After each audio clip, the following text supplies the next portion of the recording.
The Black Swan in Peter Tchaikovsky's Swan Lake. Joseph Stalin was almost always in the audience when this ballet was performed at the Bolshoi Theater. He seemed to love the music and the dancing in Swan Lake above all else. When the curtain fell, he would return to the Kremlin and get back to work. On many nights, he had a literally murderous workload in front of him, often working until daybreak. Death warrants lay on his desk. Often he personally knew the condemned. They were his old comrades. His record for signing execution orders was 3,000 in a single night.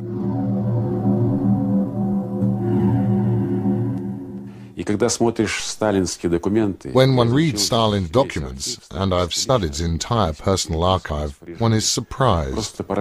Human life meant nothing to him. It was just a dry statistic. He was an emotionless person who believed that revolution and progress could not be accomplished without terror and violence. For him, violence was a universal means and method for developing the state.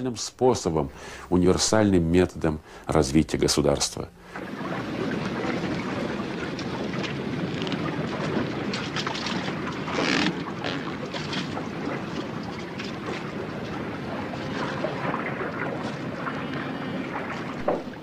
The docks on the Moscow-Volga Canal, a grand Stalinist project completed in 1937. A product of slave labor, just like many others in the Soviet state, built quickly and on the lives of millions of prisoners forced to work in the worst conditions. The victories of Stalinist socialism, colored plaques recall the great industrial works, the collectivization of agriculture, and the long canals which stretch for thousands of kilometers.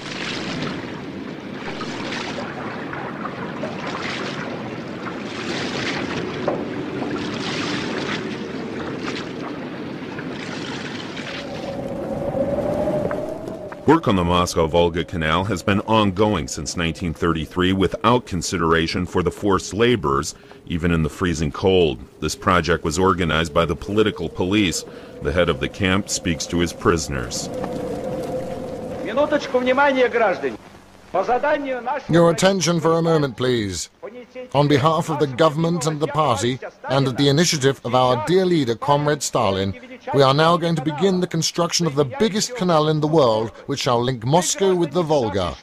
You, citizens, are here as lawbreakers, but we regard you as people who will participate in fulfilling the biggest government project in the world.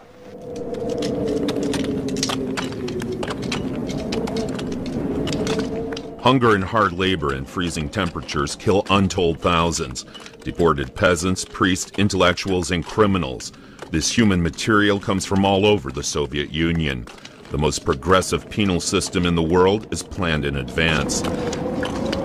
The writer Maxim Gorky wrote, "On the biggest building site in our country, we are transforming social misfits into honest workers."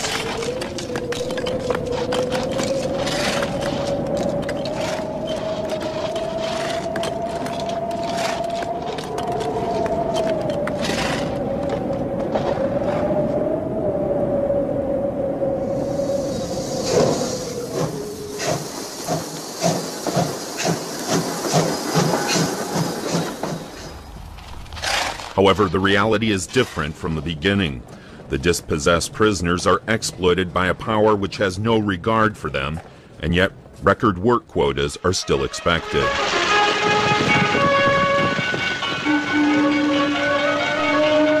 A dam threatens to burst. Unrealistic plans lead to shoddy work. The number of work accidents is extremely high. Setbacks are inevitable. On the next day, these people will once again be herded back to work. Who does not pull his weight has his rations reduced, yet the full ration is still a hunger ration. Prisoners have a choice, either to work to death or to starve to death. There is a grim saying around the camps, better half through hunger than all through work.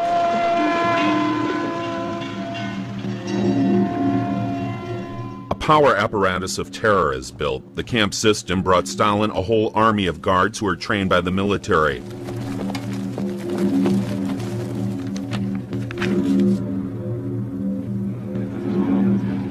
The political police becomes a powerful institution which stands alongside and eventually above the party.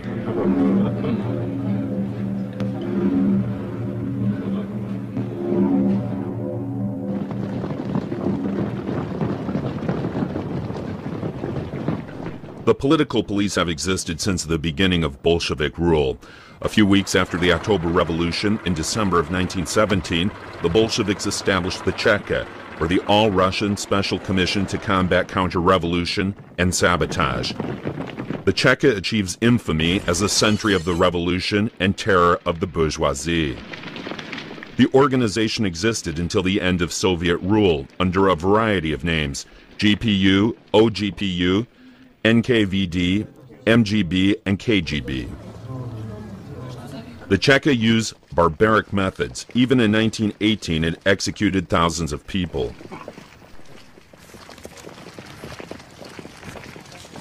The legendary head of the Cheka is Felix Dzerzhinsky, a Polish aristocrat and old Bolshevik, the organizer of the Red Terror. Iron Felix establishes a name for himself as incorruptible, but also as a tough and gray revolutionary policeman. Under his command, prisons and detention camps soon opened. Zoya Fyodorovna remembers. Many young people used to meet at our place. We freely discussed everything. But it was a flat with multiple tenants, a communal apartment. There were many people around who spied for the police. My brother was sentenced to 10 years at the Solovki camp. I was allowed to visit him before he went to the camp, but he had to shout to me from behind the wire fence among a crowd of people. On one side were the prisoners, on the other their relatives, who had gathered to bid them farewell before they left for the camp. When I asked him why he had been arrested, he replied, "Because of my pure belief in Leninism."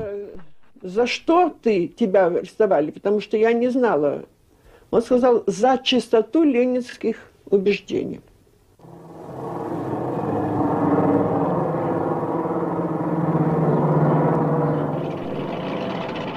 A prison ship lands on Solovki, an island on the White Sea in northern Russia.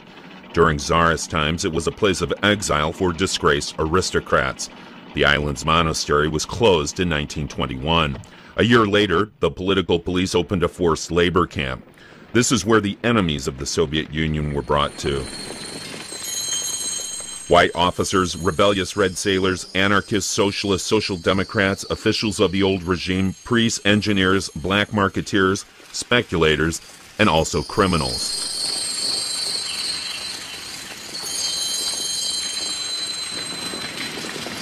Solovki is the mother of all prison camps in the Soviet Union, the first cell in the massive Gulag archipelago.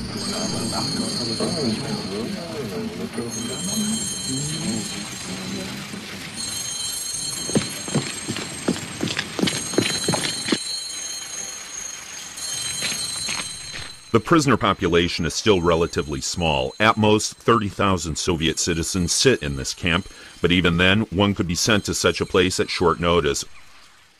I had a well-trained memory because I was a stenographer. I came home and wrote out an entire conversation and put the paper inside a book. Then I forgot about it, although I may have shown it to my mother. But the paper was discovered. These notes I had written about my brother. It dealt not only with his views, but also with the fact that he had already been tortured in 1929.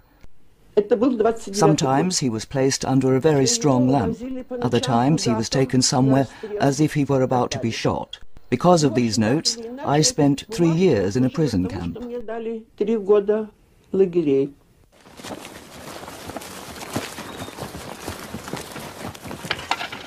The full extent of the miserable living and work conditions cannot be conveyed in these pictures. Every second prisoner perished during their ordeal. It was here in Solovki that the whole perfidious camp system with its punishment and reward system was created, from a prisoner. Another prisoner attempted to escape by appealing to the party in the naive hope that the leadership would improve the conditions inside the camp. He wrote, "To the Presidium of the Central Committee of the Communist Party of the USSR, we are prisoners who were released from the Solovki prison camp because of illness. We arrived in good health and full of energy. We now leave as invalids, physically and morally crippled and broken. In the names of the thousands of people who are imprisoned there, we appeal to the leadership of the Soviet state to end the misery which reigns there. People are dropping like flies. Their deaths are painful. Most importantly, the entire burden of violence, despotism and injustice which rules over Solovki is borne on the shoulders of the workers and peasants. For now, counter-revolutionaries and conmen live well there because they have money.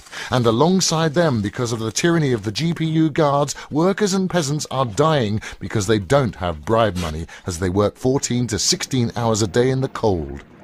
And then there's the hunger. The guards make us stand barefoot in the night cold when there's frost and it's only 30 degrees. The investigative commission, which comes only once a year, has a slight idea of the atrocities there. Just one example of thousands. They forced us to eat our own excrement. It was under such conditions that the great buildings of communism were created in the 1930s. Another example is the canal between the Baltic Sea and the White Sea, which was built in just 19 months. The construction was overseen by Sergei Kirov, the party secretary for Leningrad. Of the 300,000 workers who toiled here, every third one died. The canal was named for Stalin. Few boats would follow the ships who made the first journeys through the canal. The Stalin Canal was a botched construction. Too flat, and in any case, half of the year it is under ice. Alexander Solzhenitsyn issued this judgment: to choose in haste is to be born blind.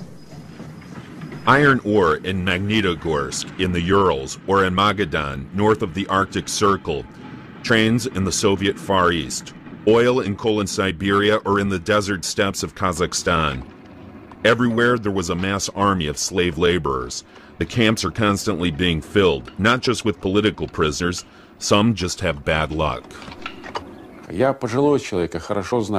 I'm an old man.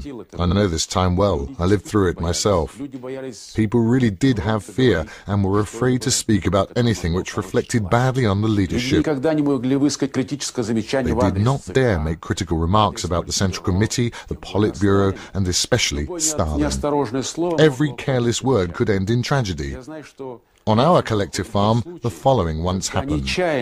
A young man accidentally caused a bust of Stalin to fall and smash. Everyone was silent, deathly quiet. 2 days later, this man disappeared. He was not seen again. He was accused of creating the accident on purpose to insult the leader. That was the kind of fear surrounding Stalin. But a society that is created out of fear cannot be stable. When the fear disappears, so does the society. And that is exactly what happened to our society, the one built by Stalin.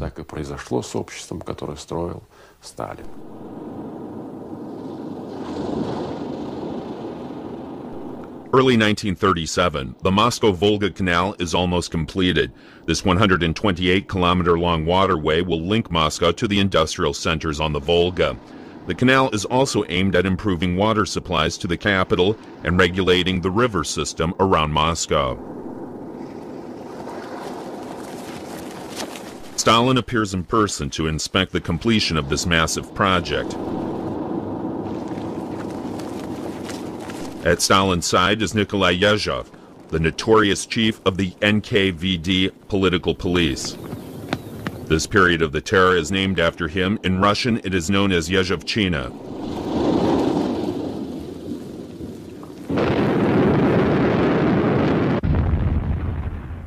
At the official opening in July 1937, 129 officials are awarded medals.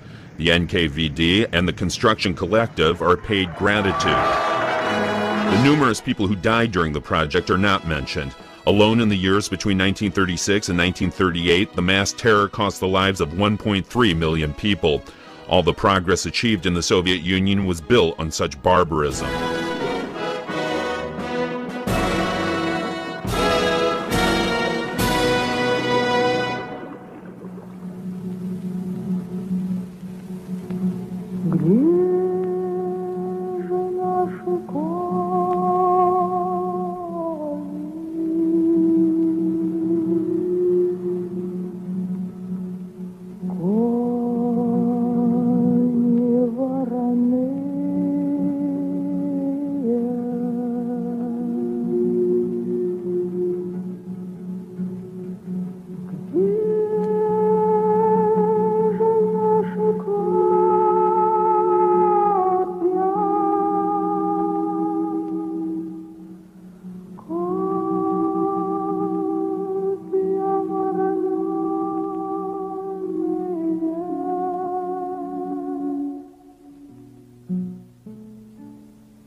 Today there are only traces of most of the camps. Although the camps continued to exist well into the 1950s when they were shut down, one camp at a time. Composer Olga Bergolz wrote a song about one such camp. No, our poor books do not remind us of the beggar's bag. You'll know that we led bland and difficult lives. Life was raw and bitter. We did not dare be honest when we were interrogated, shaking and angry. We betrayed our own when forced to speak. Oh, the scandal of these deep wounds which we not only suffered there, the tragedy of the people who perished in the mines of Kolyma.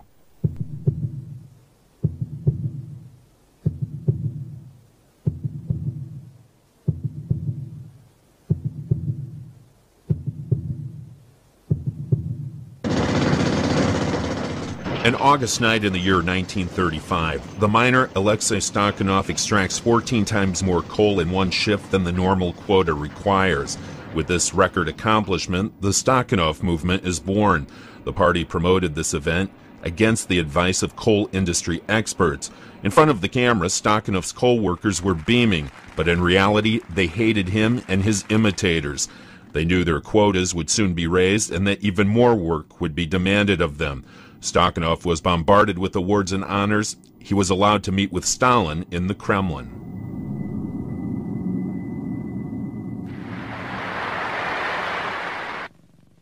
Previously, there were 23 of us miners. Now there are just 10. Naturally, you think this is more difficult, but there are no problems. Quite the opposite. It's actually a relief, a big relief. What do we receive for this work? Before, my wage was 450 rubles, but now we and other miners earn up to 2,000 rubles.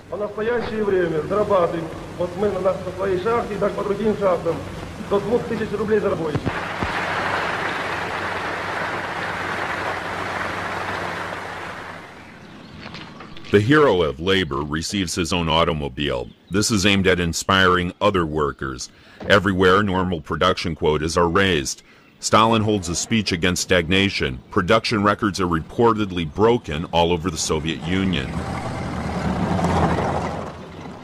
Alexei Stakhanov is no longer an ordinary worker. He travels the country as a propagandist and becomes a delegate to the Supreme Soviet. An audience with the great leader Stalin, the best female workers from a rhubarb collective. The best worker movement is the high point of Stalin's industrialization program, but economically it is a flop. Work record holders often disrupted the pace of production.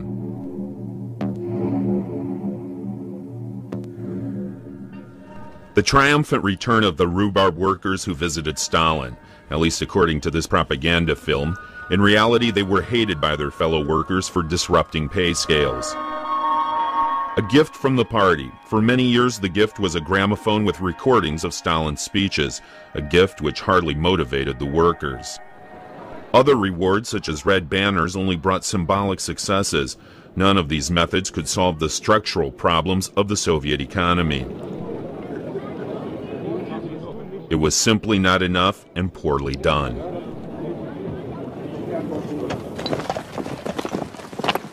The storm of the Taiga Collective challenges the Red Dawn Collective. The prize is the honorary red banner from the construction of the BAM Railway, which is still in the possession of the champions, Red Dawn. The gladiators were the prisoners of the Baikal-Amur Magistral Railway. Works contests were events held in the camps for flags, pennants, and records. If rewards failed, there was always punishment. A labor camp instead of a gramophone. For those who missed work because of drinking or who made mistakes on the job, they might find themselves competing for the title of Hero of Labor while trying to subsist on hunger rations.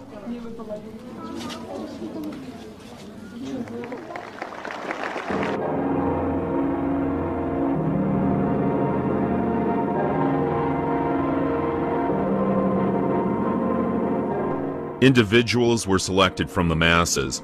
The collective counted for little. A Soviet sculptor is to make a statue of this young woman. She should be a steely inspiration for other young women. As socialist realism dictates, she is a natural yet heroic example of the ideal worker. Thereby, even average people can see how grateful they should be to live in a socialist paradise.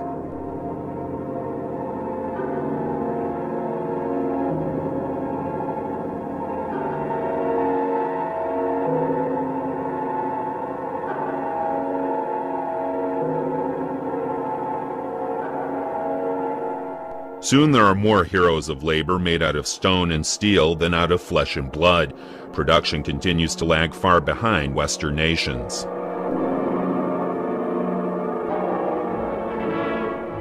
A subotnik is named for the Russian word for Saturday, sabota. A subotnik is a person who works for nothing on a voluntary basis. Even Lenin praised them as great figures of inspiration for others. However, the effectiveness of these predecessors of the Stakhanov movement is dubious. The poor production levels could be blamed on the short periods of time workers were allowed to rest and recover from working. It was usually nothing more than well-intentioned formulations thought up by economic functionaries and intellectuals. It was mostly for party officials such as Khrushchev and Kaganovich who briefly promoted the subotniks. Well-intentioned schemes were also applied to raising children. In 1921, there were 4.5 million children wandering across the country because of the Civil War. A committee for the improvement of children's lives is set up to establish schools and workshops. Educational reformers hope to create new people. Their methods of proletarian education range from anti-authoritarian to totalitarian.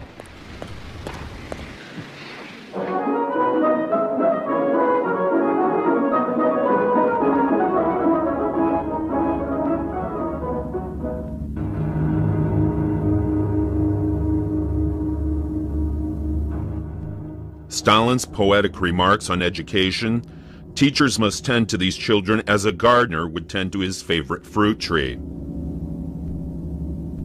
The dispute among educators as to the best method for teaching and raising children has ended in the early 1930s, when the party opts for a hard line. Drills, commands, and mass discipline is what is required. This is the first step towards developing a military society. Nonconformists are quickly dealt with. Stalin begins the Great Purge, a word which fails to convey the destruction of millions of lives.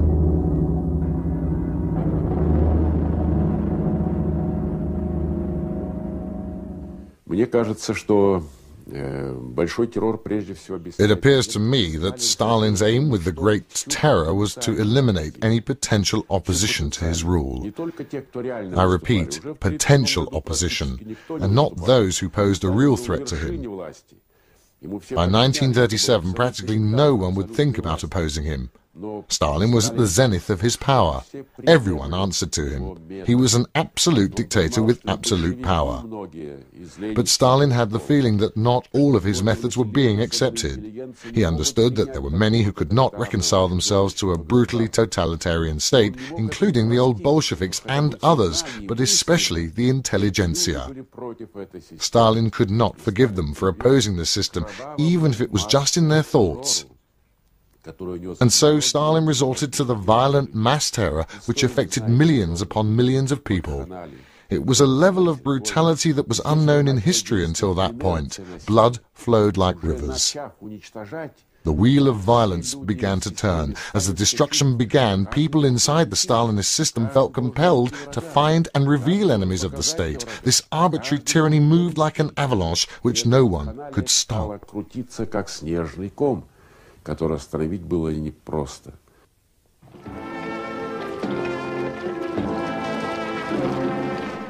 Leningrad, December 1934. Massive demonstrations all over the city. The party secretary of Leningrad, Sergei Kirov, has been murdered. Up until the present day, the circumstances surrounding his death remain unclear.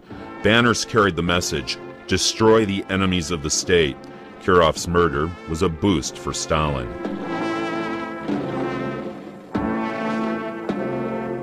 Sergei Kirov had long been an ally of Stalin's, but many had also seen in him the best hope for the future of the party and an end to the terror, the persecution, and injustice. Kirov was the only person who could have replaced Stalin. Stalin rushed to Leningrad. He personally led the investigation into Kirov's murder.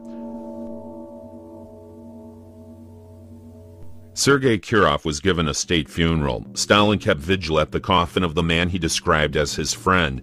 But there were already rumors that the NKVD, the secret police, had killed Kirov on orders from Stalin. Kirov's murder led to the historically unprecedented Great Purge. The entire Soviet leadership participated in the days-long ceremony surrounding Kirov's funeral. The killing led to a massive witch hunt for the murders.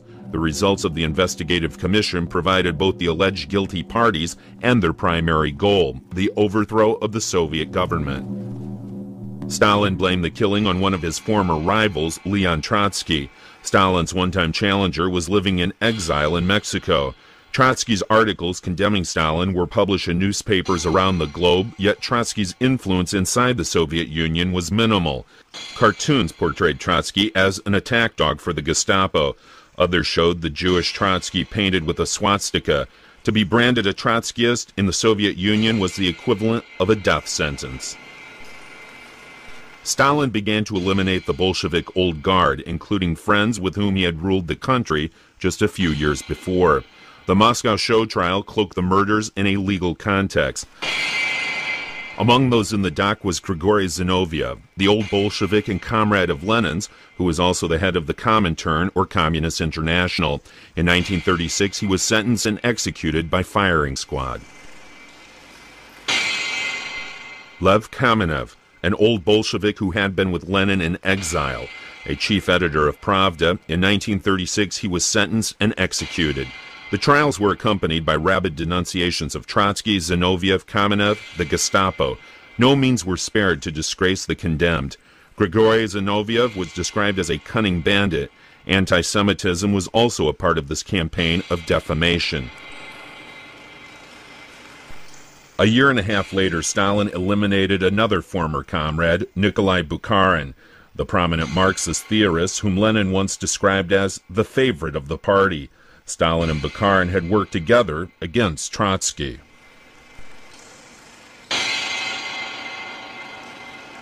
And later against Zinoviev and Kamenev, here with Stalin on Red Square. The relationship with Stalin began to break down at the end of the 1920s, but Bukharin was given a reprieve for several more years. He was arrested in 1937.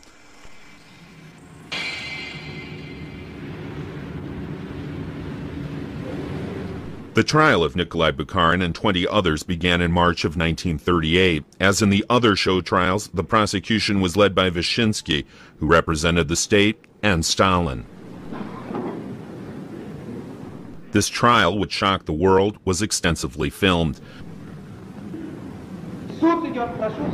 Yet the accused, Bukharin, is nowhere to be seen in any of the pictures. In contrast, all of State Prosecutor Vyshinsky's tirades have been recorded.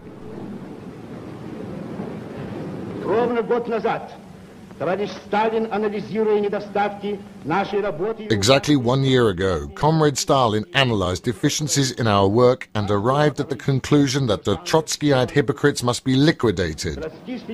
This direction he outlined in an article he wrote in which he stated 2 words on the deviants, saboteurs, spies and others: Trotskyites and Bukharinites. Your honor, this whole right-wing Trotskyite bloc, whose leadership is now in the dock, is not a political party. It is not a political movement. This bloc has no ideological content, nothing intellectual, as was the case with earlier members of this clique. Now it has sunk into the fetid ground of underground spies. Давным-давно исчезла, истлела в смрадном, отвратительном шпионском подполье. Это та же пятая колонна, это тот же ПУОМ, это тот же Ку-Клукс-Клан. В подлинном смысле это... This is a 5th column, a Ku Klux Klan, which has opened the door to the enemy, who is a sniper from a secret perch, who wants to help invading enemies conquer our villages and cities, who wants to contribute to the defeat of their own country. It is clear that these so-called masters must be mercilessly crushed and destroyed.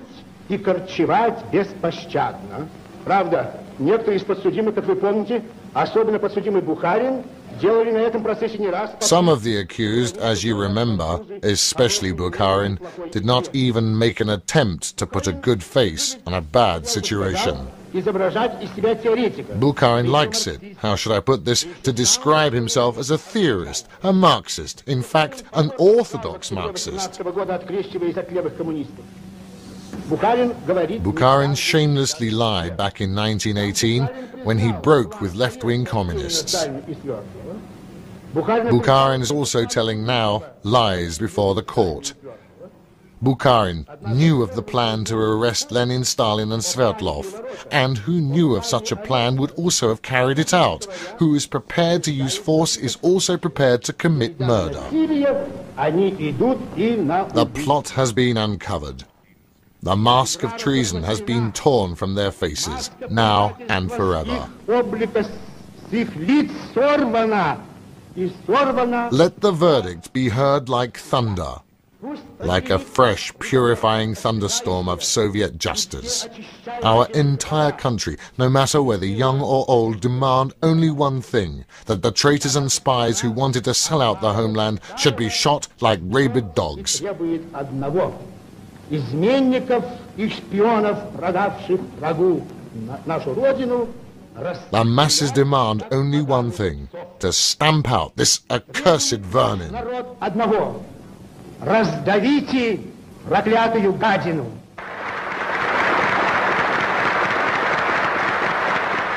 Всем 170-миллионным народом нашей великой социалистической родины мы We farmers from the collective speak for the 150 million people of our great socialist homeland and want to express our deep thanks to Nikolai Ivanovich Yezhov, the People's Commissar for Internal Affairs and the best comrade of our Joseph Vissarionovich Stalin. He was able to uncover and bring to trial a whole band of murderers and provocateurs from the rightist Trotskyite Bukharin groups as well as from a German group and other fascists. Из группы немецких и других фашистских разведок, ведущие нас от победы к победе, не позволим отдать наших завоеваний. Bukharin knows the verdict before it is read by the judge Ulrich. In his closing statement, he expresses his loyalty to the party. He tells them, "Comrades, when you carry the banner of communism onward to victory, you'll know that a bit of my blood will be on it." The verdict. It has been proven that in the year 1918, Bukharin and a group of left-wing communists, along with Trotsky and left-wing socialist revolutionaries, organized a plot against the Soviet government with the goal of breaking the Brest Peace Treaty, to arrest and kill Lenin, Stalin and Sverdlov, and to establish a new government. Bukharin Nikolai Ivanovich, Rykov Alexei Ivanovich, Yagura Heinrich Grigorievich are sentenced to the highest punishment, to be executed by firing squad, their entire property to be confiscated. Товарищи, перед нами стоит великая задача. Comrades, we have a great task before us. We have to rally even closer to the party of Lenin and of our friend and teacher, Comrade Stalin.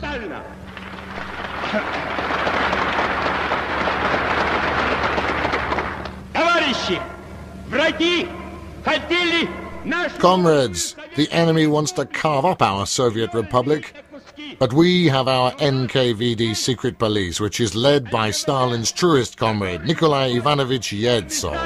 Николай Иванович Ежов.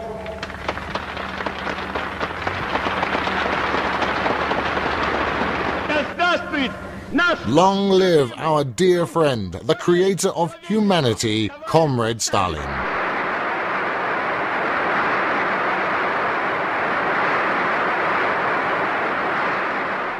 Life became grim for the party's top functionaries. At the 17th Party Congress in 1934, 139 men and women were elected to the Central Committee.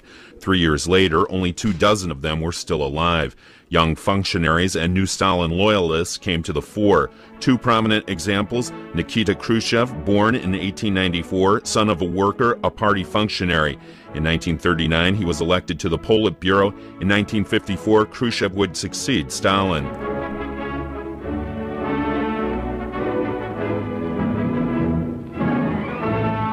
Leonid Brezhnev, born in 1906, the son of a worker. He was an agrarian engineer by training. He would later replace Khrushchev. In addition to party functionaries, average citizens were also randomly shot. Here, Stalin approves the executions of 5,440 people by firing squads. Yet he writes on the document, raise the number to 9,000. With a nonchalant stroke of a pencil, he sentences more than 3,000 people to death. And on this scrap of paper, he scrawls a death sentence for 6,000 people.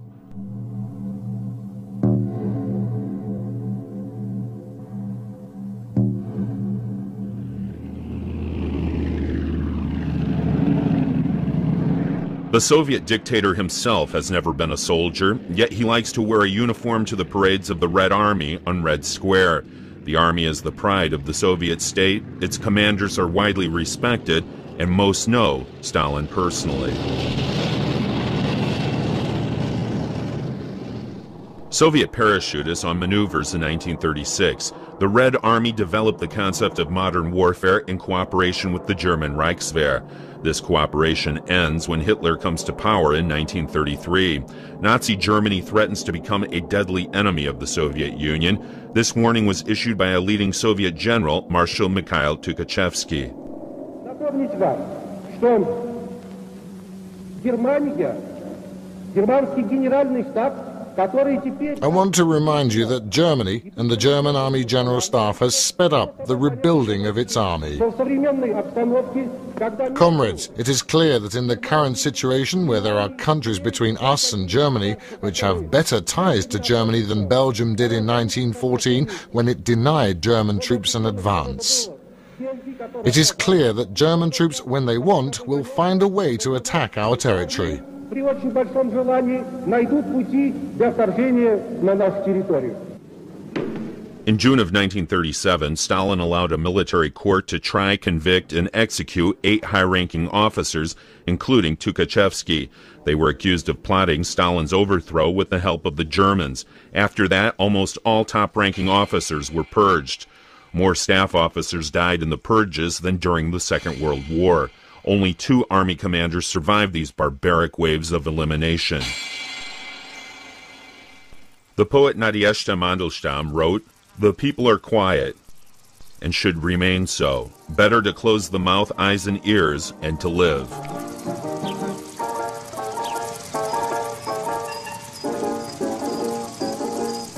Stalin says, "Comrades, we are living better, we are living happier, and living happily leads to better work." The party is now firmly in the control of the former seminarian. His religious upbringing sits deep in his bones. His speeches sound like catechisms.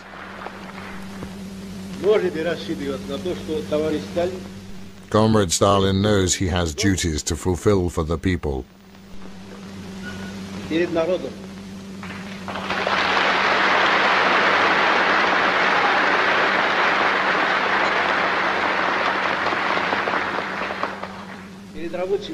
To the workers.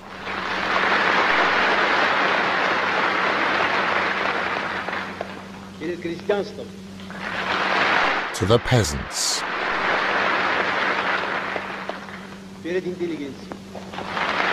To the intelligentsia. Then Stalin called on the people to morally support the troops, to help steel them for the forthcoming battle in the name of the party, the people, and their leader.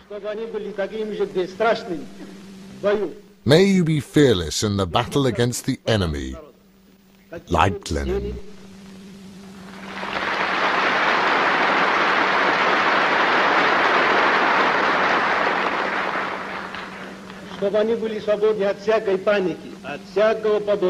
May you be free from panic, from the slightest panic, when you confront danger on the horizon or wherever it appears. May you be free from panic, like Lenin.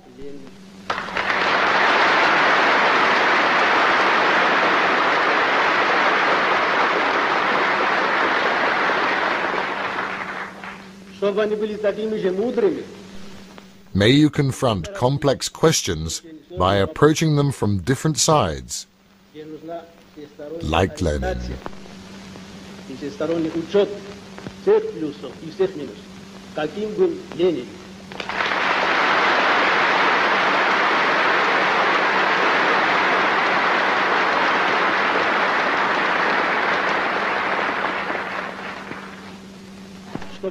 And be truthful and honest, as was Lenin.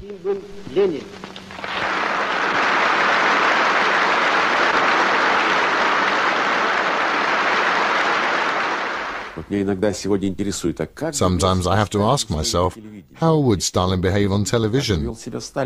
I have the feeling that he wouldn't be rushing to get on camera. He felt that public appearances should be rare if they're to be mysterious and secretive. Every appearance of the leader should be seen as an event. This was a principle which Stalin kept to. Stalin would sometimes chide someone who praised him too much. For example, no one could write a book about Stalin's childhood. Stalin would say, no one can bring out such a book because it would praise the leader too much. Then it became known and people would talk and write, look how modest Stalin is. Stalin was a brilliant actor. I know everything about Stalin and know that he would stand in front of a large mirror in his hallway and try out different poses. The martial pose, how he had to hold his hand, how he had to walk. It was also revealing how he gave speeches during the party congresses. He spoke with a low voice, which made everyone listen more intensely. The hall would be completely still. It was like people were listening to God speak. Only very seldomly did he raise his voice. Stalin had a slow gait and would make short, tiny steps. And all that seemed extraordinary. The way he moved, his speeches, it always made an impression.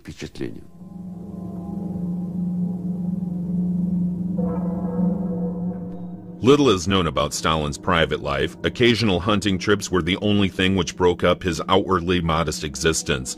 He hated luxury in all forms. He preferred simply furnished Spartan apartments, a garden for the dacha to get some fresh air. The private Stalin was hidden from the public.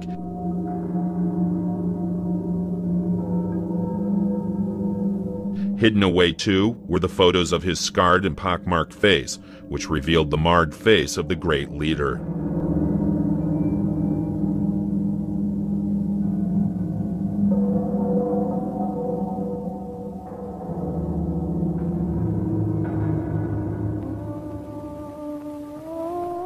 Yekaterina Svanitsa, Stalin's first wife, died in 1907. It was at her grave that Stalin is said to have cried for the last time.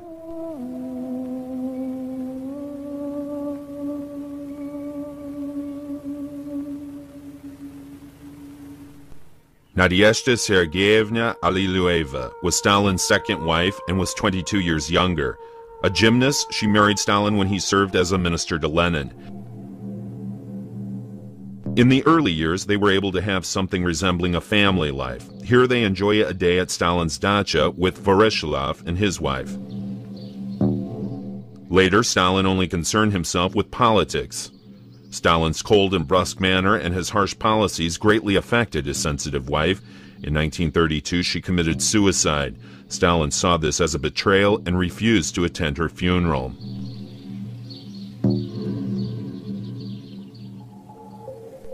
Stalin, here with his daughter Svetlana, who was born in 1925. Stalin and his children are an alarming chapter in the dictator's biography. Stalin, who sent hundreds of thousands from freedom to the camps with a single word, was a bad father. Svetlana distanced herself from him and later lived abroad. The steely father sentenced her boyfriend and her first love to 10 years in prison.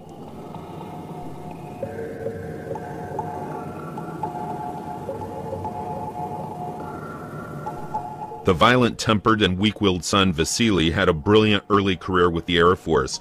He was a general by the time he was 24, but the Stalin offspring is, militarily, a complete failure. After Stalin's death, he went to prison and had to leave the military. Even worse was the fate of Yakov, Stalin's elder son from his first marriage. He was a German prisoner of war. Stalin rejected a prisoner swap. Yakov refused to be a traitor and threw himself on the barbed wire at the Sachsenhausen concentration camp, where a guard shot and killed him. March 10, 1939, the 18th Party Congress, Stalinism in its purest form. Party, state power, the secret police, and the economy have merged into a center of concentration. All of his enemies have been dealt with, and the masses are disciplined and hard-working. This Party Congress revolves entirely around Stalin.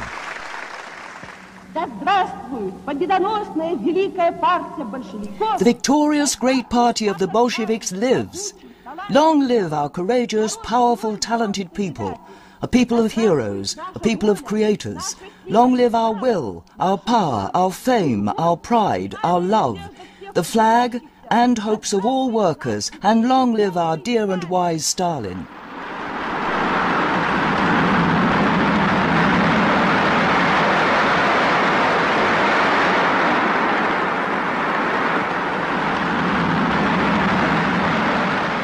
Товарищи, трудящиеся города Ленина. Comrades, the workers from the city of Lenin, from the cradle of the proletariat revolution, and from the Leningrad region, send the delegates of the 15th Party Congress to the party of Lenin and Stalin and our wise leader, organizer, and inspiration of the victory of socialism, Comrade Stalin. We send you a blazing Bolshevik greeting. Сталину пламенный большевистский привет!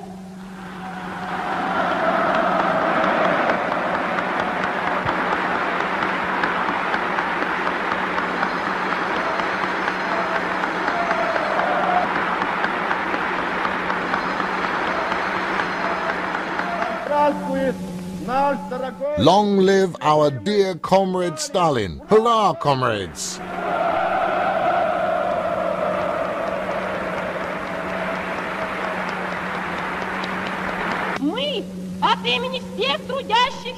In the name of all workers from the Ivanova region, we send you the following message.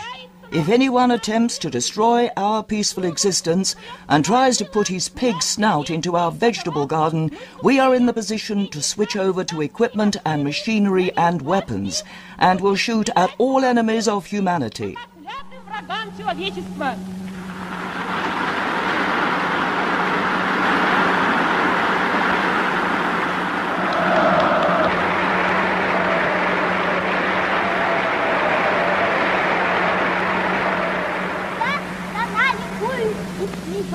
The whole land celebrates and laughs.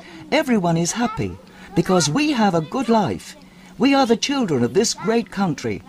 Is there another country on the planet where people are not suffering and do not know misery? Where the children are as happy as we are? Everywhere we are happy as never before, with every hour of study and play, because our great Stalin is the best friend of children. Потому что наш великий Сталин нам, ребятам, самый лучший друг.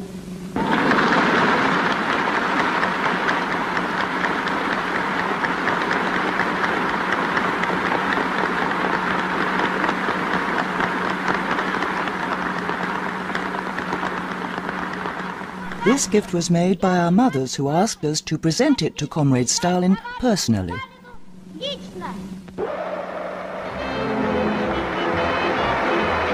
There was no discussion, no theoretical minds were questioned. There were only strong hands to clap with.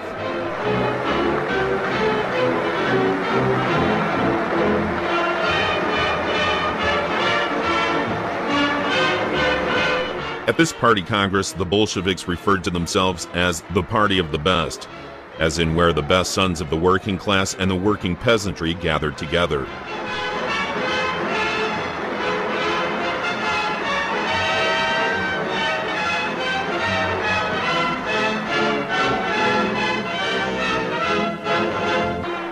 It was at this party congress that the Great Terror officially ended. Although in reality it did continue, Stalin did hold a speech in which he warned that the Soviet Union was threatened and surrounded by capitalist nations. War was already on the horizon.